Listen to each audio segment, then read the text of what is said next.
Hello, everyone. I'm here to introduce Rayan Othman representing Smile Canada. Welcome, Rayan, and thank you so much for joining us at our CTN Information Fair today. Thanks so much for having me, Christine. So the first question I have for you is, can you please describe for us your organization, the individuals that you support, your eligibility criteria, and your service catchment area within York Region? Yeah, no problem. So I'm from Smile, and at Smile, Smile is a nonprofit organization, and it aims to help racialized children and youth with disabilities and their families. So our priority group is immigrants, refugees, and families from marginalized communities. And that's our priority group because of the discrimination and the obstacles they might face while seeking healthcare and education services and other resources in Ontario. However, we do provide support to anyone who comes to us. We don't turn anyone away just because they don't fall under that immigrant, refugee, marginalized community population. We don't have, children that come to Smile or youth don't need to have a formal diagnosis.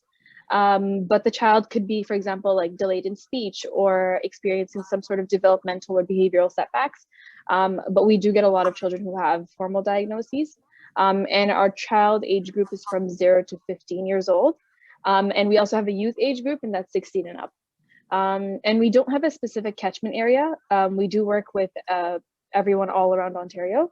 And we try to help them in whatever services we can find within those areas, including Mississauga, the GTA, Ottawa, London, just to name a few. Okay, thank you. Can you share with us your organization's vision and how this fits in with CTN's focus on the F words for child development? So our vision is to help as many children as possible have an accessible space and a space where they can be their authentic selves, and for everyone to be able to provide for them as much support as they can without any obstacles in their way. In terms of the F words, I'll just list each one and then kind of talk about how Smile kind of fits into that.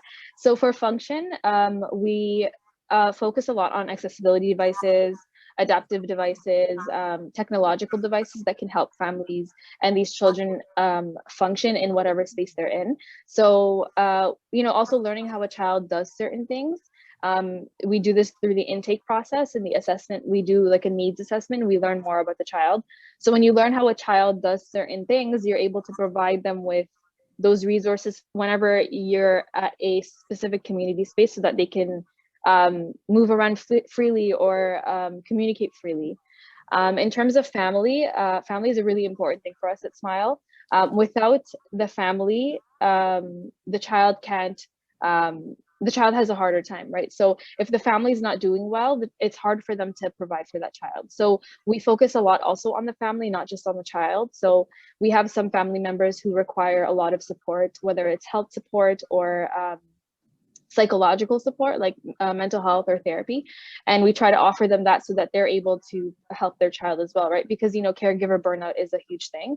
Yes. And in order for the child to succeed, the caregivers or the parents also need to be able to support them. For fitness, we do have a lot of yoga classes and activity classes to keep children active at home, especially with the lockdown. And we try to make sure that these fitness activities are inclusive of all children and their abilities. For fun, along with the yoga and the other physical activities we do have some classes and workshops, like we have an art class, like a painting class. We have some sign language classes that we hold, and they're all online due to COVID as well. We also, like, recently we had a moms group, and in the moms group it was talking about language development, but how to use play in order to encourage language development. So just like fun activities like that, encouraging families to also play with their children at home. For friends, we do connect a lot of families with one another, whether it's through our mom or dad support groups, or whether it's through pre-COVID, when we used to have actual in-person events. Children were able to connect with children who were the same age group as them, or who looked like them, or who they could relate to. So that's how we try to connect families with one another, especially when with COVID, people feel lonely, or some families might feel disconnected when you have a child with a certain disability. So being able to connect with one another makes it easier for them to feel like they're not alone, and to feel like they have a community and a support system. For future, when we do start with a new family, when we do the intake, we ask our parents and caregivers what their long-term goals and their short-term goals are for their child and how they would like to reach those goals in order for their child to have an independent and accessible future. We offer them more information on what kind of supports and resources can help them reach these goals and benefit the child and family. We also offer some disability workshops and do a lot of outreach to community resources so that those resources are accessible to children in those communities so that they don't feel like they can't fit in or they don't belong in certain spaces, because we want to make sure every space is an accessible space for every child. That sounds wonderful. It sounds like your agency provides a very kind of well-rounded services for not just the child, but for the entire family as well.